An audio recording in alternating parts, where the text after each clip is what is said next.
அன்பு நேர்களே, இந்த காணொளியில் பல விடயங்களை நாங்கள் கொண்டு வரப் போகின்றோம். அதற்கு முன்பாக அவசர கேள்வியும் ஒரு அவசர பதிலும். முகமது மொய்தீன் 1677 8 நிமிடங்களுக்கு முதல்ல கேட்டுகிறார். இப்பொழுது இலங்கை நேரம் 5 மணி மாலை. இன்று என்ன செவ்வாய்க்கிழமை 9ஆம் தேதி மாலை 5 மணிக்கு இந்த ரெக்கார்டிங் செய்கின்றோம். அவர் கேட்கின்றார் கேள்வி, உங்களின் ஊடாக இதை நான் தெரியப்படுத்த விரும்புகின்றேன்.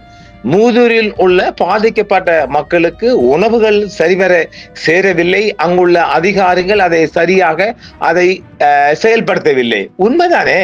அதாவது ஒரு விடயத்தை முகமது மொய்தீன் விளங்கிக் கொள்ளுங்க. கிழக்கு மாகாணத்தில் பெரும்பாலான அரச காரியாலயங்களில் எல்லோரும் அம்படிக்க போறார்கள். ஒரு சில முஸ்லீம் அதிகாரிடம் வேலை வாங்குவது கஷ்டம். சரியா சொல்லுவேன்னா, நிறைய இந்த முஸ்லீம் அதிகாரிடம் எல்லா இடங்களும் நான் மோதிக்கொள்வது, நம் மக்களை காலதாமதமாக்குவது, அது நீதிமன்றம், அது முஸ்லீம் ஸ்டாஃப் தான், மன்னிக்கணும். எல்லா இடங்களும், அது வங்கியாக இருக்கட்டும், பெரு செயலகம், பெரு சபைகள், நகர சபைகள், இப்படியாக கிழக்கு மாகாணத்தில் இருக்கின்ற பல காரியாலயங்களில் இந்த முஸ்லீம் ஸ்டாஃப்களிடம் வேலை வாங்குவது கடினம். இதை நான் பலமுறை நேரடியாக தான் சொல்லி இருக்கின்றேன். அந்த வகையில் கிண்ணியாவில் டிஎஸ் முகமது கனி அவர்கள் இரவு பகலாக அதிகாரிகளை ஓட்டங்காட்டி வேலை வாங்குகின்றார். அங்கு சீராக நடைபெறுகின்றது நிவாரண பணிகள் மூலமாக. அவருக்கு நாங்கள் நன்றி சொல்லலாம். மூதூரில் நீங்கள் கேட்ட விடயம் உண்மைதான்.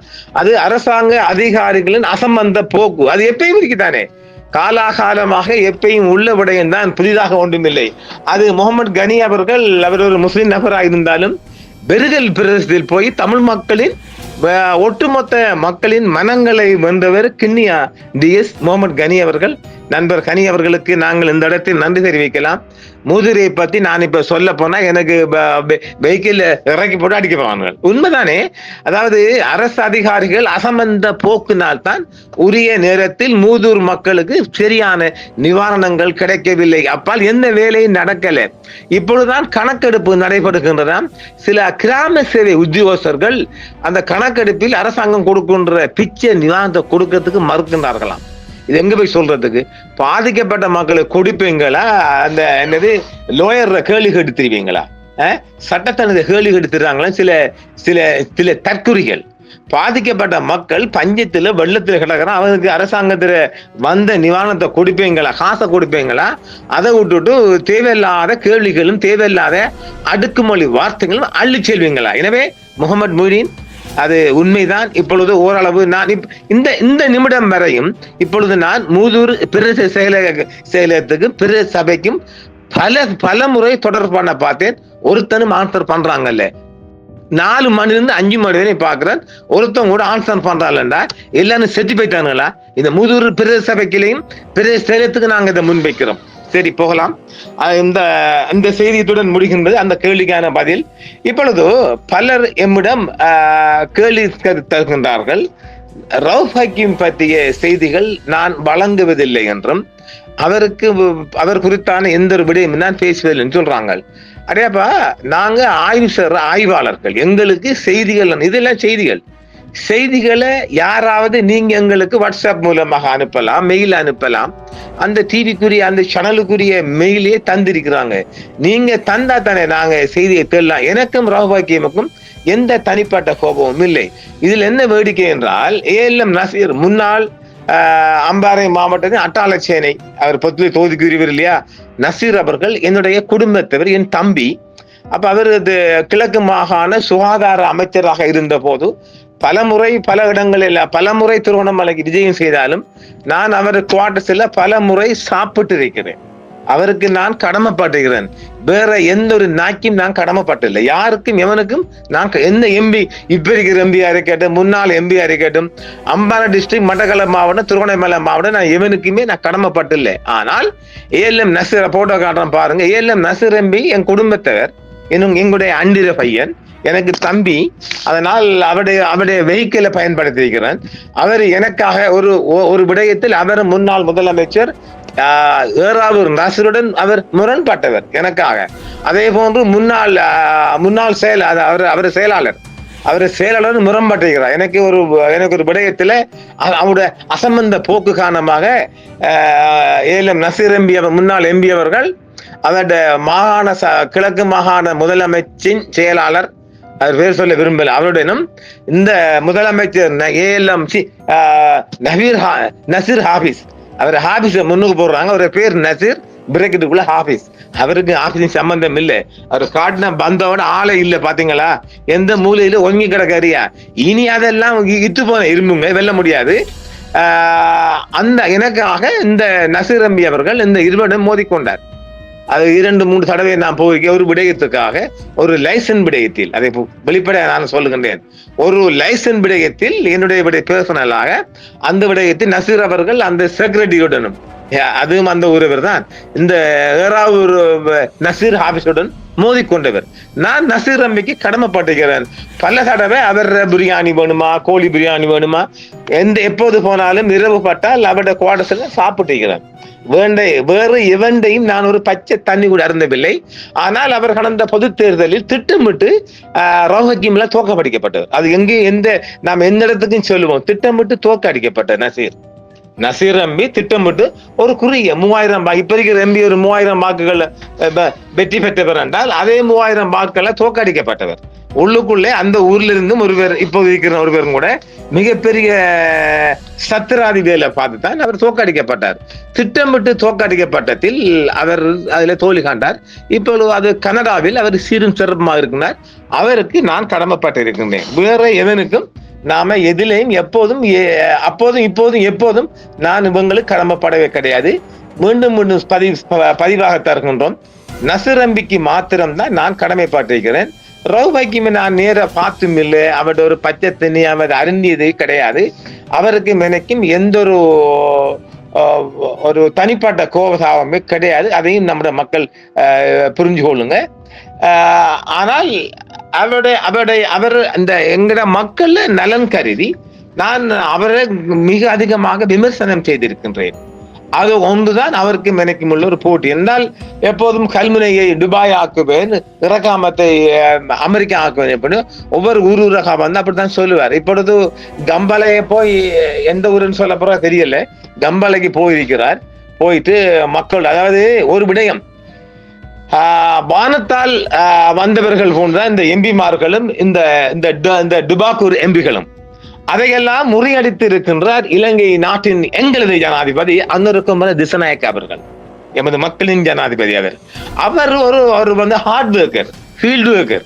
ஜேவிபி காரங்க என்றால் வீட்டுக்குள்ள உறங்குற பாட்டு இல்லைங்க, அது எல்டிடி மாதிரி அவங்க ஹார்ட் ஒர்க்கர்ஸ். ஜாமம் என்ன, மழை என்ன, வெயில் என்ன, எந்த களத்திலும் எந்த நேரத்திலும் தலைமைக்கு உத்தரவிட்டால் போய் நிற்கக்கூடியவர் தான் ஜேவிபியும் எல்டிடியும். அது களம். 2 பேரும் ஒரே கொள்கை கொண்டவர்கள் தான். மொழி, அவங்கள பேசுற மொழிகள் தான் வித்தியாசம் மொழிய, இரண்டும் ஒரே தராசல் ஒரே விடயத்தில் செஞ்சவங்க தான். எல்டிடி காலங்கள்ல நம்ம ஊர்கள் எல்லாம் இந்த டிரான்ஸ்பார்மர் வெடிக்க வைக்கலையா, எல்லாம் தான் ஒன்றுதாங்க. அதெல்லாம் நாம இப்ப போய் பேசிக்கிட்டு அங்க நீங்க நிற்கவே தேவை கிடையாது, எல்லாம் ஒன்றுதான். அந்த மாதிரி இப்போ களத்துல கண்டிக்கு ஜனாதிபதி விஜயம் செய்து எம்பிமார்களை எல்லாம் நித்திர தூக்கத்தை குழப்பி இருக்கின்றார் ஜனாதிபதி அவர்கள். அவர் போய் ஹார்ட் ஒர்க் பண்ணி களத்துல போய் நின்று மக்களை பார்த்தது பிறகு ரவுஃப் ஹக்கீம் எல்லாம் படுக்க முடியல. கம்பளகி விஜயமாகி அங்க போயிட்டு களத்துல நின்று மக்களாக கலந்துரையாடி வந்திருக்கிறாக இந்த ரவுஃப் ஹக்கீம் அவர்கள்.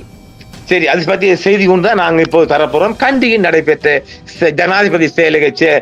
ஜனாதிபதியின் செயற்குழு மீட்டிங்கும் கம்பள பகுதியெங்கும் இவர்கள் விஜயம் செய்த செய்தியை நாங்கள் தரப்போன்றோம். இது எமக்கு கிடைக்கப்பட்ட செய்தியாக, சீரற்ற காலநிலையினால் ஏற்பட்ட வெள்ளப்பெருக்கு, மண் சரிவு போன்றவற்றால் அதிகம் பாதிக்கப்பட்ட பிரதேசங்களில் கம்பளையும் பலரது கவனத்தையும் பெரிதும் ஈர்த்துள்ளதாகவும் முஸ்லிம் காங்கிரஸ் தலைவர், கண்டி மாவட்ட பாராளுமன்ற உறுப்பினருமான ரவுஃப் ஹக்கீம் அவர்கள் அங்கு மீண்டும் விஜயம் செய்து கம்பளை நகர தவிசாளர் வீரரத்னவை சந்தித்து எடுக்க வேண்டிய நடவடிக்கைகள் குறித்து கலந்துரையாடி இருக்கின்றார்.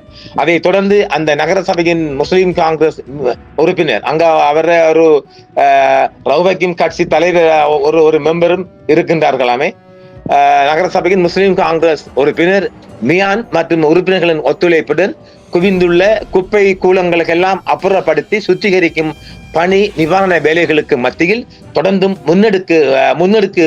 முன்னெடுக்கப்பட்டு வருவதாகவும் தெரிவிக்கப்படுகின்றது. ஜனாதிபதியின் தலைமையில் கண்டியில் நடைபெற்ற மாவட்ட இணைப்பு குழு கூட்டம் ஜனாதிபதி அனுரகுமார திசாநாயக்க அவர்கள் தலைமையில் சனிக்கிழமை முற்பகல் தான் 6 மணி நினைக்கிறேன், 6 மணி மார்க்ல போட்டிருக்காரு பாத்தீங்களா, காலங்காத்தால முற்பகல் 6ஆம் தேதி நினைக்கிறேன். ஆமா, 6ஆம் தேதி வந்து இருக்குது, காலங்காத்தால போட்டுகிறார். கண்டி மாவட்ட செயலகத்தில் இணைப்பு குழு கூட்டத்தை தலைமை தாங்கி நடத்தி இருக்கின்றார்கள். சீரற்ற காலநிலை காரணமாக ஏற்பட்ட மண் சரிவுகள், வெள்ளப்பெருக்கு ஆகியவற்றால் அதிகமாக பாதிக்கப்பட்ட மாவட்டம் என்ற காரணத்தால் கண்டி மாவட்டத்தில் அனர்த்த நிவாரணம் மற்றும் மீள் நிர்மாண நடவடிக்கைகள் முன்னெடுப்பது போன்றவற்றை ஆராய்வது இந்த இணைப்பு குழுவின் கூட்டத்தின் பிரதான நோக்கம் என்றும் ஜனாதிபதி செயலகத்தால் அந்த செய்தி தெரிவிக்கப்பட்டிருக்கின்றது. இதில் மத்திய மாகாண ஆளுநர், அங்குள்ள அமைச்சர், பாராளுமன்ற உறுப்பினர்கள், அரசு திணைக்களங்களிலும் நிறுவனங்களிடம் உயர் அதிகாரிகள், ராணுவ அதிகாரிகள், போலீஸ் அதிகாரிகள் கலந்து கொண்டு விளக்கம் அளித்ததோடு ஜனாதிபதியின் பணிப்புரைகளுக்கும் அறிவுறுத்தலுக்கும் செவிமடுத்தனர்.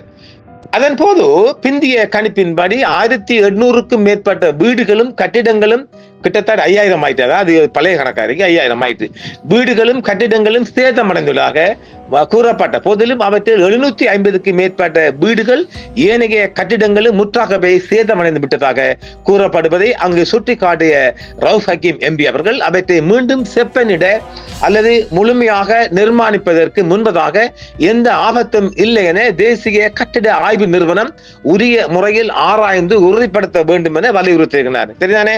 இப்ப ஆட்டம் போட்ட பில்டிங்கள், டேமேஜ் பண்ணப்பட்ட பில்டிங்குள்ள மக்களை கொண்டு குடியேற்றினால் மீண்டும் மக்களுக்கு சேதம் ஏற்படும் என்பதை ரவுஃப் தெளிவாக சொல்லி இருக்கின்றார். அந்த அமைப்பில் ஆளணி பற்றாக்குறை நிலவுவதால் அதனை திறன்பட மேற்கொள்வதற்காக பேராதனை பல்கலைக்கழகத்தின் புவிச்சரிதவியல் பீடத்தின் நிபுணர்களையும் சம்பந்தப்படுத்தி அந்த பணியை துரிதப்படுத்துமாறு ஜனாதிபதியிடம் ரவுஃப் ஹக்கீம் அவர்கள் கேட்டுக்கொண்டிருக்கிறார்கள். அத்துடன் சேதமடைந்துள்ள பிரதான பாதைகள் தாமதமின்றி செப்பனிடுமாறு அவர் கூறியிருக்கின்றார். கொழும்பு பாதையில் கடுகண்ணாவையில் போக்குவரத்து தடை செய்யப்பட்டிருப்பதால் அதிகமானோர் பயணிக்கும் குருநாகலிலிருந்து கடுகஸ்தோட்டை நோக்கி செல்லும் பாதை கலகதரப்புக்கு அப்பால் சில இடங்களில் குறுகி மிகவும் மோசம் அடைந்திருப்பதை சுட்டி காட்டியதோடு அந்த பாதை சீர்கெட்டு இடிந்து விடக்கூடிய அபாயத்தையும் ரவுஃப் ஹக்கீம் அவர்கள் ஜனாதிபதியிடம் சுட்டிக்காட்டி இருக்கின்றார். நல்ல விடயம். பாடசாலைகளில் பாதிக்கப்பட்ட மக்கள் தங்க வைக்கப்பட்டு இருப்பதால் அவர்களை வேறு பாதுகாப்பான இடங்களுக்கு மாற்றுவதற்கான மாற்று ஏற்பாடுகளை பண்ணிய பின்னரே பாடசாலைகளை நடத்த நடவடிக்கை எடுக்கப்பட வேண்டும் என்றும் ஹக்கீம் கூறியிருக்கின்றார். குறிப்பாக கண்டி மாவட்டத்தில் ஹேவாகட்ட தொகுதியில் தெல்தொட்டை தலைமகள் மத்திய கல்லூரி மற்றும் முஸ்லிம் மத்திய கல்லூரி ஆகியவற்றில் நாரங்கனே பட்டியகமே தோட்டம் ஸ்டேட்டா இடம்பெயர்ந்த மக்கள் தங்க வைக்கப்பட்டு இருப்பதால் அவற்றை ஆரம்பிப்பதற்கு முன்னர் அவர்களுக்கான மாற்றிடத்தை உறுதிப்படுத்துமாறும் ஹக்கீம் கேட்டுக்கொண்டுள்ளார். அதற்கான ஏற்பாட்டை செய்வதாக தேசிய மக்கள் சக்தி கண்டி மாவட்ட பாராளுமன்ற உறுப்பினர் ஜெகத் மனுவர்தன ஒப்புக்கொண்டு, அதாவது இப்ப ஸ்கூல் எல்லாம் மக்கள் அகதியா இருக்கிறாங்க இல்லையா, அந்த ஸ்கூல் ஆரம்பிக்கப்பட வேண்டுமென்றால் அவங்களுக்கு ஒரு ரீப்ளேஸ்மெண்ட், அந்த மாற்றிடம் ஒன்று அவர்களுக்கு ஏற்பாடு பண்ணிவிட்டு தான் ஸ்கூல இருந்து மக்களை வெளியேற்ற வேண்டும் என்று நல்ல கருத்தை முன்வைத்து பாராட்டலாம். பாரிய மண் சரிவு ஏற்பட்ட பகுதியில் உள்ள ரம்புகல பாடசாலையை சீரமைக்க முடியும் என்ற கருத்து தெரிவிக்கப்பட்ட போதும் அது பற்றி கூறிய ஹக்கீம், அந்த பாடசாலைக்கு அருகாமையிலும் பக்கத்திலும் மண் சரிந்துள்ளதாலும் அக்குருணை பிரதேச சபை முன்னாள் மறைந்த முஸ்லிம் காங்கிரஸ் உறுப்பினர் நிதி ஒதுக்கீட்டில் அமைக்கப்பட்டிருந்த பாலம் உடைந்திருப்பதால் மாணவர்கள் அபாயங்களை எதிர்நோக்குவதாலும் பாடசாலையை அந்த இடத்திலேயே நடத்துவதற்கு அச்சம் தெரிவித்திருக்கின்றார்கள். ரம்புகல கம்பல தெல்தோட்ட பிரதேச பாதை சீர்கேடுகள் போன்ற அனர்த்த பாதிப்புகள் உட்பட இன்னும் பல விடயங்களும் பேசப்பட்டன. அத்துடன் அங்கிருந்து வெளியேறும் போது உலக அரச தலைவருடன் கதைத்து சர்வதேச நன்கொடை வழங்கும் நாடுகளின் மாநாடு ஒன்றை கொழும்பை மையப்படுத்தி நடத்துவதன் அவசியத்தையும் தான் முந்திய தினம் பாராளுமன்றத்தில் சுட்டி காட்டியதை ஜனாதிபதிக்கு நினைவூட்டிய போது அது பற்றி ஏற்கனவே இந்திய பிரதமர் மோடியுடன் கதைத்ததாகவும் ஏனையருடன் கதைக்கலாம் என்றும் சாதகமான சமிச்சையை வெளிப்படுத்துகிறார் ஜனாதிபதி அவர்கள். அப்ப இது நல்ல விடயம் தானே. இப்ப சொல்ல எங்களுக்கு செய்தி கிடைச்சா தம்பி, எங்களுக்கு யாரும் தனிப்பட்ட கோபதாபம் கிடையாது. எங்கள் மக்கள் நலங்கருதி அது சிங்களம் என்ன, தமிழ் என்ன, முஸ்லிம் என்ன, எந்த மக்களின் நலங்கருதி எந்த செய்தி வந்தாலும் நல்லதை கெட்டதை நிறுத்து போடுவோம். அதான் எங்க தொழில், அது எங்கட கடமைங்க. சீரற்ற காலநிலையினால் ஏற்பட்ட வெள்ளப்பெருக்கு, மண் சரிவு போன்றவற்றால் அதிகம் பாதிக்கப்பட்ட பிரதேசங்களில் கம்பளையும் பலரது கவனத்தையும் ஈர்த்துள்ளதாகவும் அங்கு அதாவது கம்பளை நகர சபை தவிசாளர் இருக பீரத்தினவை சந்தித்து தேவையான முன்னேற்பாடுகளை எல்லாம் முஸ்லிம் காங்கிரஸ் தலைவர் மிக அதிகமாக செயற்பாடு ஈடுபட்டிருக்கின்றார். இதே நேரம் காலி, பேர்வள, அல்கம பகுதியில் இருந்த தொண்டர்கள் ஏராளமாக கண்டி பகுதிக்கு விஜயம் செய்து அவர்கள் தங்களது கிளியரன்ஸ், அதாவது அபான் போன்று துப்புரவு பணிகளில் பள்ளிவாசல்கள், வீடுகள், பொது இடங்களில் எல்லாம் அந்த பணிக்குழுவினர் நிவாரண பணி போன்று அவர்கள் இந்த கிளியரன்ஸ், இந்த துப்புரவு பணிகளில் ஈடுபட்டு அது ஒரு தனி நிறுவனம் என்று நினைக்கிறேன். அது குறித்த செய்திகளும் வந்திருக்கின்றது. ஏராளமான செய்திகள் நம்மை வந்தடைக்கின்றது. நாம் 1 ஹவருக்கு ஒரு செய்தி தர முடியாது. முடிந்த அளவுக்கு நாங்கள் அவைகள் எல்லாம் எடிட் பண்ணி உங்களுக்கு வழங்க இருக்கின்றோம். அந்த செய்திகளில் களுத்துறை பக்கம் இருந்தெல்லாம் ஏராளமான செய்திகள் வந்திருக்கின்றது. களுத்துறை, காலி, பேர்வளை, சீனங்கோட்டை பகுதியில் இருந்தெல்லாம் நிவாரண பொருட்கள் மற்றும் நிவாரண பணிக்குழாம் எல்லாம் இந்த கண்டி, கம்பளை, அக்குரண பகுதிக்கெல்லாம் தந்திருக்கின்றார்கள். அவைகளுக்கு நன்றி தெரிவிக்கின்றோம். அவர்கள் ஏராளமான செய்திகள் வண்ணம் இருக்கின்றது.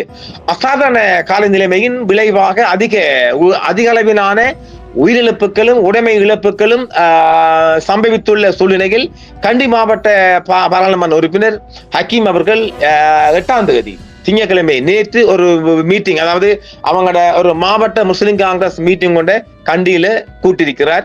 ஆரம்பித்து சற்று முன்னர் நடந்து வந்திருக்கும் செய்தி, கட்சியின் கண்டி மாவட்ட மத்திய குழுவின் செயலாளரும் உயர்பீட உறுப்பினருமான இத்ரிஷ், மாவட்டத்தின் ஏனைய உயர்பீட உறுப்பினர்கள் கட்சியின் அவங்களோட எக்ஸெட்ரா சந்திச்சுக்கிறாங்க. அதெல்லாம் போண்டாம்.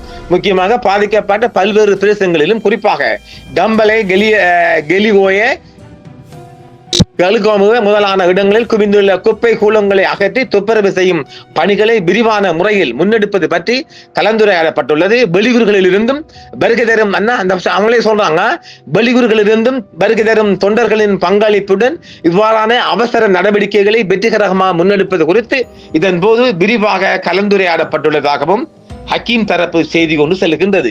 இது ஒரு புறம் இருக்க, அக்கரைப்பேட்டு மாநகர ஆணையாளர் ALM அதாவுல்லா தங்களது சபையில் இருந்தும் அவருடைய அதாவது மற்றும் பெரு சபை, நகர சபை 2 சபையிலும் அவங்க ஆட்சியான 2 சபையிலும் இருந்து இந்த ஃபயர் அந்த ஃபயர் வாகனம் மற்ற ஏனைய வாகனங்கள் பலவற்றை கண்டி பகுதிக்கு அனுப்பி இருக்கின்றார்.